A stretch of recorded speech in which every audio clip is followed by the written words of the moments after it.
યુવક સાથે સૃષ્ટિ વિરુદ્ધના કૃત્યના ઘેરા પ્રત્યાઘાત પડ્યા છે. હળદ ગામના વેપારીઓએ ધંધા રોજગાર બંધ રાખી અને વિરોધ વ્યક્ત કર્યો છે, રોષ વ્યક્ત કર્યો છે. સમાજની વાડીથી મોટી સંખ્યામાં રેલી કાઢી લોકો પોલીસ સ્ટેશન પહોંચ્યા. લઘુમતી ગુનાના આરોપી સામે કડક કાર્યવાહીની માંગ કરી છે. હળદ ગામમાં મોટી સંખ્યામાં ગ્રામજનો એકઠા થયા અને વિરોધનો વંટોળ ફૂંકાયો.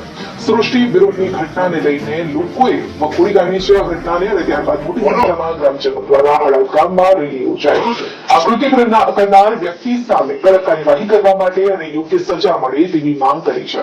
હળાદ ગામમાં રેલી કાઢ્યા બાદ તમામ ગ્રામજનો મોટી સંખ્યામાં હળાદ પોલીસ મથકે પહોંચ્યા હતા અને હળાદ ગામના વેપારીઓ અને ગ્રામજનો આ ઘટનાનો વિરોધ દર્શાવ્યો હતો. હળાદ ગામમાં પોતાના ધંધા રોજગાર બંધ રાખી આજની બેઠક અને રેલીમાં વેપારીઓ પણ જોડાયા.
તમે ગમે તે ચાલજો તમારા મનમાં કોણ કાઢું એમ કોઈ મુશ્કેલી નહીં કોઈ દિવસ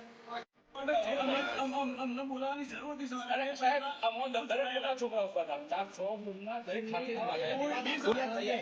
અમે કદી ભૂલ કોઈ આવવા દીધી નથી. જો અપાઈ નથી અમે ચૂંટણીઓ હોય અમારે બીજી હોય અમારી ગામની રથયાત્રા હોય અમારા ગામના લડવાના હોય ને સમાધાન કરવું હોય. હળાદ ખાતે જે ઘટના બની છે એ ઘટનાને ખરેખર બિલકુલ શરમજનક ઘટના બની છે. એ ઘટનાને અમે આખું ગામ મળીને બિલકુલ વખોડી કાઢીએ છીએ કે આ ઘટના બનવી જ ન જોઈએ અને છતાં જો આવી ઘટના બની છે તો તમામ હળાદ ગામના તમામ સમાજોના હિન્દુ ધર્મના લોકો બધા લોકો મળી અને અમે અહીંયા રજૂઆત કરીએ છીએ કે આ ઘટના નહીં બનવી જોઈએ. અમે બિલકુલ વખોડી કાઢીએ છીએ અને આવનારા સમયમાં પણ આવી ઘટના નહીં બનવી જોઈએ, બિલકુલ ના બનવી જોઈએ એવી અમારી ખાસ વિનંતી છે. અને જે ગુનેગાર છે એને કાયદેસરની સજા થવી જોઈએ. કદાચ જો ગુનેગારને સજા નહીં થશે તો અમે આમાં છોડીશું નહીં અને ફરીવાર આંદોલન કરીશું, અમે ફરીવાર ફરિયાદી આવીશું. અને આજે બધા અમારા વેપાર ધંધા જે બંધ છે એ ફરીવાર બંધ રાખવું અને અમે કાયદેસરની કાર્યવાહી ના થાય ત્યાં સુધી જંપીશું નહીં. આજે હળાદ બનશે, આજે તો ખાલી હળાદ બનશે પણ આવતીકાલે કદાચ જો અમને એવું જાણવા મળશે કે કાયદેસરની કાર્યવાહી નથી થઈ અને આ ગુનેગારોને એરેસ્ટ નથી કર્યા એવું લાગશે તો આખું દોતું બંધ રાખવાનું એલાન પર કઈ આ ઘટના બની છે બહુ જ દુઃખદ છે. સમગ્ર મુસ્લિમ સમાજ એનો સખત વિરોધ કરે છે. જે કોઈ તપાસ થયા પછી જે કોઈ આના આરોપી હોય એને કડકમાં કડક સજા થવી જોઈએ, ભલે હિન્દુ હોય કે મુસ્લિમ હોય કે અમારા સમાજના હોય. અમે પોલીસ અને હિન્દુ સમાજના સાથે છીએ, પીડિત બાળક સાથે છીએ અને એને ન્યાય મળે એના માટે અમે પણ તૈયાર જ છીએ અને એના માટે અમારે પણ જો કોઈ ફરિયાદ કરવા કે પોલીસ સ્ટેશને જવાનું થતું હોય તો અમે એમના સાથે જવા માટે તૈયાર છીએ. અત્યારે અમારા સમાજની આ ઘટનાના વિરુદ્ધમાં અમારા છોકરાઓને અમે માહિતી આપી કે આ રીતે ફાલતુ કોઈ કામમાં કોઈ છોકરાઓ જોડાય નહીં અને એમની એક અમારી ઈચ્છા હતી કે ત્યાં જઈએ, ત્યાં હિન્દુ ભાઈઓ ભેગા થયા ત્યાં અમે જઈએ પણ પછી અમને કોઈ બોલાય નહીં ને અમારી હિંમત બી ના થઈ કે ભાઈ આટલી બધી પબ્લિક છે, નથી કોઈ અનિચ્છનીય બનાવ બની જાય એના કરતા આપણે અહીંયા બેસીને અમે ચર્ચા કરીએ. હવે શું કરવા માંગો છો?